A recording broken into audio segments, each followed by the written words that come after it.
2025 अर्थ, जहाँ पे हर इंसान कोई ना कोई सेम शिटी चीज ही चाह रहा होता है। आपकी एम्बिशन सैटिस्फाई हुई है? नहीं, बिल्कुल नहीं। आपको और क्या करना है? बहुत कुछ करना है।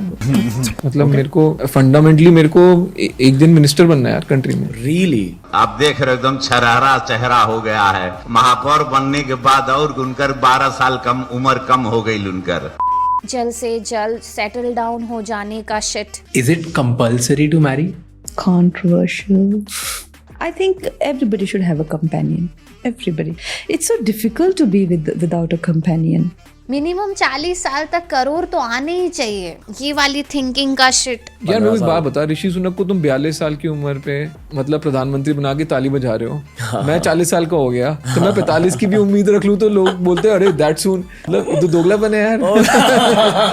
इस हद तक कि अब तो स्पिरिचुअल लीडर्स भी प्रेशराइज फील कर रहे हैं महंगे बैग्स खरीदने के लिए। इसी बैग की वजह से जया बुरी तरह से परेशान हो गई। इसी बैग की वजह से इन पर आरोपों की बौछार हो रही है। तो जो बड़ा सवाल जो उठता है यहाँ पे वो ये है कि अगर सब लोग अपनी अपनी शिटी स्क्रिप्ट्स सक्सेसफुली फॉलो कर ही रहे हैं तो why suddenly AI artificial intelligence has made everyone worried? Artificial intelligence is coming for your job. AI is going to replace you. In just a few years, we'll all be out of work. AI is the buzzword of the decade as the killer of all jobs. क्या हो गया है आखिर कि AI के आने से बुनियाद हिल गई है इन शिटी स्क्रिप्ट्स की, जैसे एक particular charming degree, white collar charming degree वाली job. Up to half of all entry-level white-collar jobs could disappear. AI could wipe out 50% of these jobs.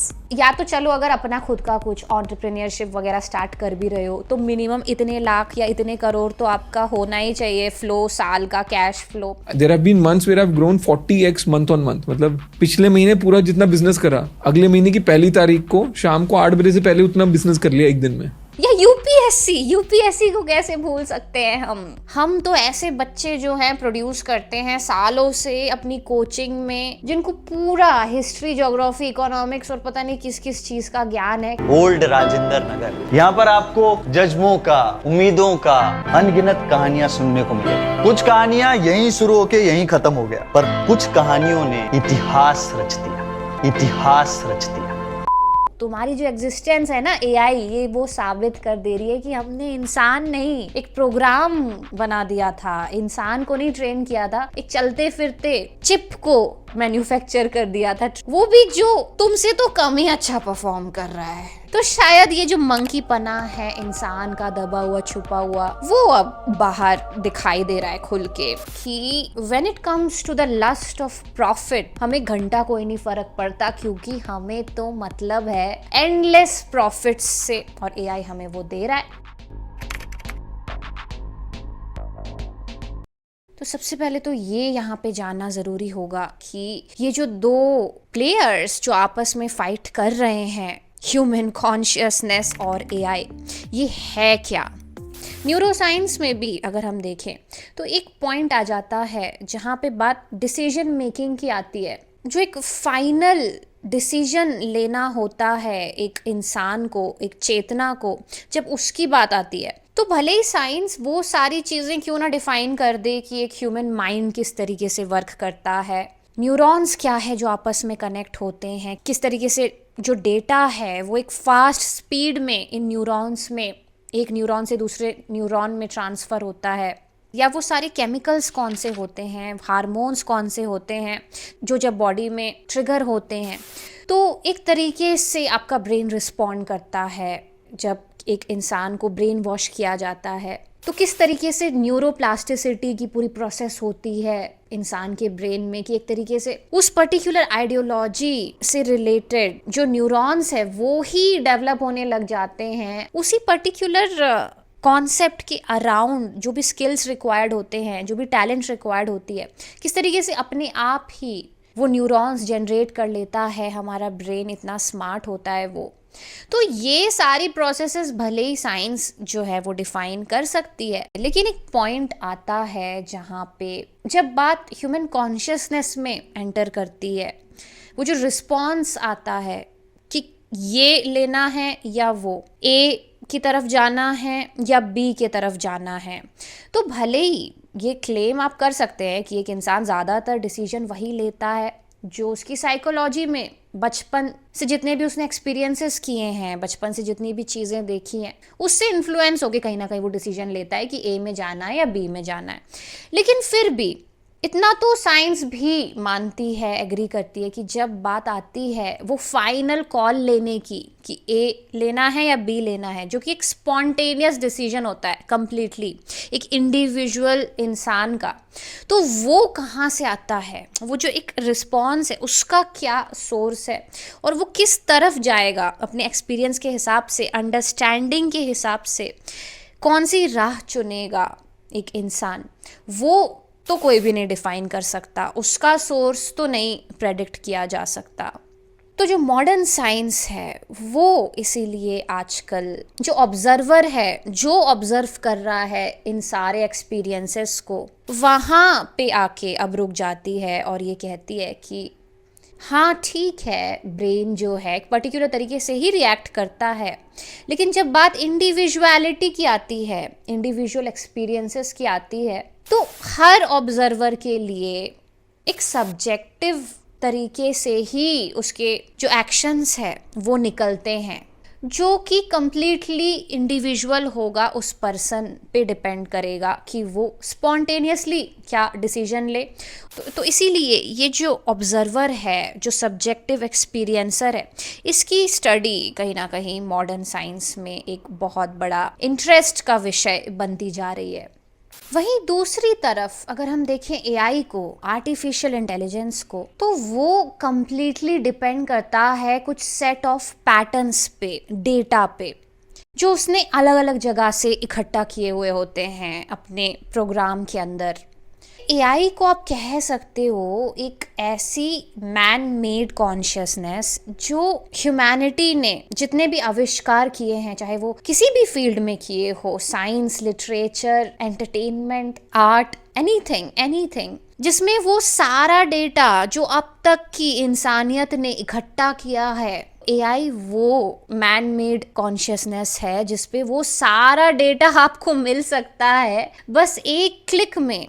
AI literally pattern recognition, इस method से अलग अलग patterns भी detect कर सकता है कि किस तरीके से उस डेटा ने एक पर्टिकुलर टाइमलाइन में बिहेव किया, जब वो एक्शंस लिए गए, एक पर्टिकुलर पैटर्न में कुछ एक्शंस लिए गए, तब किस तरीके से उस डेटा के आसपास होने वाले एक्शंस प्रभावित हुए। और ये सारी नॉलेज को एक पैटर्न की तरह लगातार जो सालों तक अलग अलग टाइमलाइंस में हुए हैं, डिटेक्ट करके प्रेडिक्ट भी कर सकता है एआई कि अगर एक इंटेलिजेंट सुपर ह्यूमन है और वो एक पर्टिकुलर सिचुएशन में फंसा हुआ है, चाहे वो साइंस की, टेक्नोलॉजी की सिचुएशन हो या कोई आर्टिस्टिक सिचुएशन क्यों ना हो, तो उस सिचुएशन में किस तरीके से जो भी अब तक की ह्यूमन इंटेलिजेंस डेटा अवेलेबल है, तो AI literally best of best data को एक्सेस करके, बेस्ट ऑफ बेस्ट पैटर्न्स में मोल्ड करके,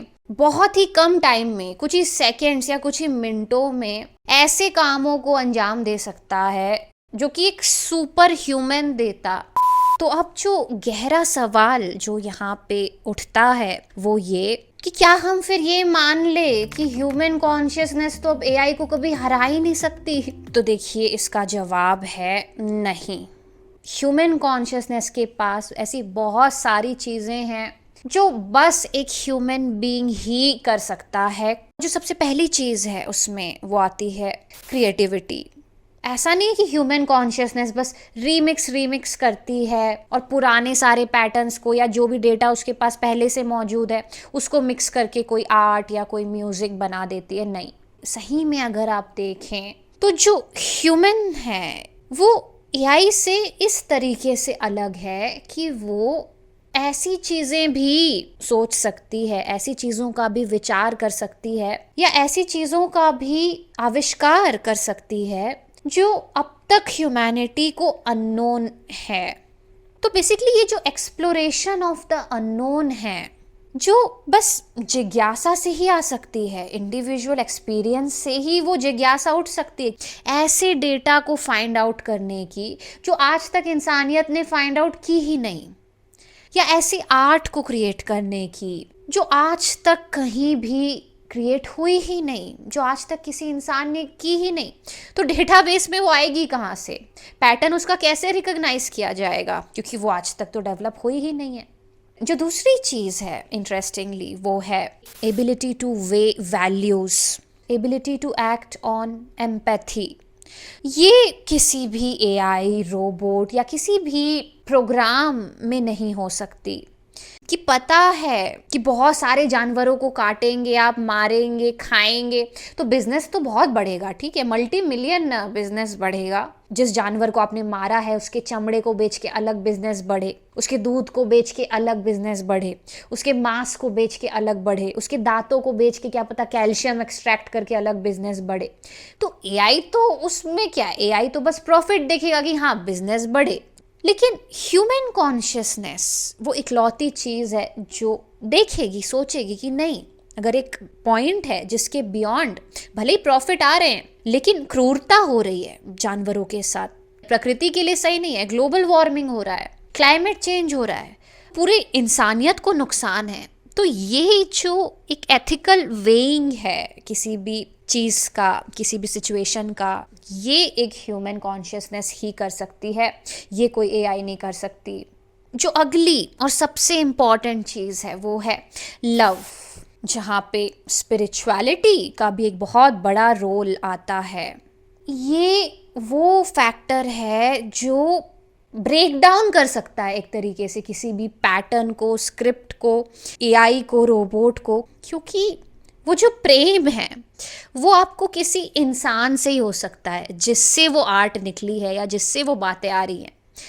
अगर किसी से आपको इंस्पायर होना है, किसी से आपको कोई बातें सीखनी है, एक वो इंसानियत के कनेक्शन के साथ सीखनी है कि देखो तुम भी होमो सेपियन हो, मैं भी होमो सेपियन हूँ, तो तुम्हारी ये जो क्वालिटीज़ आ रही है क्योंकि तुम ये कर सकते हो, सीख सकते हो, तो मैं भी कर सकता हूँ, मैं भी सीख सकता हूँ। ये जो इंस्पिरेशनल लव होता है जो आप स्पिरिचुअलिटी में भी महसूस कर पाते हो उन श्लोकों से, जब किसी ऋषि की सच में कही हुई बातों को आप सुनते हो, समझते हो, वो जो प्रेम आप महसूस करते हो अपनी एग्जिस्टेंस के साथ, अपनी उच्चतम संभावना के साथ, जब इंसान अपनी ही एग्जिस्टेंस की तरफ डायरेक्ट हो जाता है, जब चेंज करना चाहता है, बेहतर करना चाहता है अपनी पूरी एग्जिस्टेंस को, ये कोई भी एआई नहीं कर सकता। तो जो सबसे बड़ा सवाल यहाँ पे उठता है वो ये कि फिर क्या हम ये मान लें कि ये एक बैटल है between human consciousness and AI, या ये एक सिम्बायोसिस भी हो सकता है। तो जहाँ तक बैटल की बात करें तो बैटल तो है, क्योंकि ये बात सच है कि भले ही कुछ ऐसी यूनिकनेस क्यों ना हो ह्यूमन कॉन्शियसनेस में जो एआई को ओवर पावर करती है, लेकिन फिर भी ये बात भी सच है कि एआई कोई छोटी मोटी चीज़ नहीं है। ज़्यादातर जो जॉब करते हैं लोग, क्योंकि वो इतने सालों से एक स्क्रिप्ट को ही फॉलो कर रहे हैं, तो जो स्किल्स हैं उन जॉब्स को करने के लिए वो भी कहीं ना कहीं स्क्रिप्टेड हो चुकी हैं। तो ये बात तो सच है कि खतरा तो है अगर आपकी स्किल में कुछ भी यूनिकनेस नहीं होगी, ह्यूमन कॉन्शियसनेस के एलिमेंट्स नहीं मिले हुए होंगे कि या तो आप ऐसा कोई काम कर रहे हैं जिससे प्रेम है आपको, तो आप नई नई चीज़ें इन्वेंट करते हैं उस प्रेम के खातिर, नई नई चीज़ें सीखते हैं, खुद को अपस्किल करते हैं, तो अलग बात हो गई। लेकिन अगर वैसा नहीं है, कुछ भी ह्यूमननेस है ही नहीं आपके स्किल में कि भाई रट लिया था तो ये स्किल मैंने सीख ली, कॉपी कर लिया था, पास हो गए थे ट्रेनिंग एग्ज़ाम में तो जॉब मिल गई, जो पुराने डेवलपर ने डेवलप कर लिया उसी को कॉपी पेस्ट करके अब तक हम स्क्रिप्ट्स लिख रहे हैं, डेवलप कर रहे हैं चीज़ें, तो वो तो देखिए फिर एआई आसानी से कॉपी पेस्ट कर देगा और इनफैक्ट बेटर तरीके से कर देगा, क्योंकि वो बहुत सारे लोगों को एक साथ कॉपी पेस्ट कर पाएगा। ऐसा नहीं कि किसी एक ही चीज़ की स्किल कॉपी कर पाएगा, वो मल्टी स्किल्स कॉपी कर पाएगा और बहुत ही कम टाइम में एग्जीक्यूट कर पाएगा। तो फिर सवाल ये है कि क्या फिर हम ये मान लें कि भाई एआई तो विलन ही है, क्या कोई सिम्बायोसिस पॉसिबल है ही नहीं इस रिलेशनशिप में? तो देखिए इसका जवाब है नहीं, ऐसा बिल्कुल नहीं है। AI एक्चुअली में आपका सबसे बड़ा फ्रेंड भी हो सकता है, एम्प्लॉई भी हो सकता है, जिससे आप लिटरली काम करा सकते हो। फॉर एग्जाम्पल अगर आप कंटेंट क्रिएशन का फील्ड देख लें यूट्यूब में, या मूवीज़ में भी जो कंटेंट क्रिएशन चलता है वहाँ पे भी देख लें, तो क्लियरली आप देख पाएंगे कि AI की वजह से काफ़ी काम आसान हो गया है। जैसे पहले अगर आपको यूट्यूब में कोई सीन क्रिएट करना होता था तो एनिमेशन चार्जेस बहुत ज़्यादा लग जाते थे ऐसे सॉफ्टवेयर के जो कि एनिमेशन प्रोवाइड करते थे। अब वही चीज़ आप AI का यूज़ करके कोई भी आर्टिस्ट कर सकता है अगर उसने बस इंस्ट्रक्शंस सही दिए हो उस AI टूल को। मूवीज़ जहाँ पे पहले हाई VFX कॉस्ट लगते थे, वो भी अब AI के हेल्प से काफ़ी जल्दी और कम पैसों में पॉसिबल हो सकता है। इन सारी चीज़ों को अगर हम देखें कंबाइन इफेक्ट की तरह, तो AI डेफिनेटली हेल्पफुल भी है। एक सिम्बायोसिस ज़रूर हो सकता है AI के साथ कि आपकी ह्यूमन क्वालिटीज़ भी बचे और साथ ही साथ आप अपने काम को फास्ट तरीके से एग्जीक्यूट कर सके।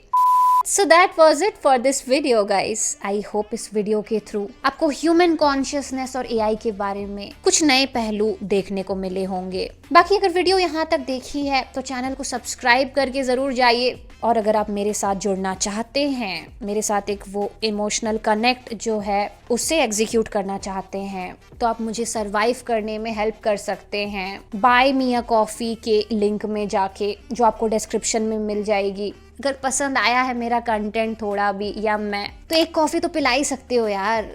ज़रूरी थोड़ी है कि महंगी कॉफ़ी पिलाओ, सस्ती भी तो पिला ही सकते हो अपने हिसाब से। बाकी लिंक में अगर आप जाओगे, क्लिक करोगे, तो आपको वो कार्ड डिटेल्स मांगेगी पेमेंट के लिए, क्योंकि अब तक वो UPI वाला ऑप्शन मुझे मिला नहीं जहाँ से इजीली आप पेमेंट कर सको।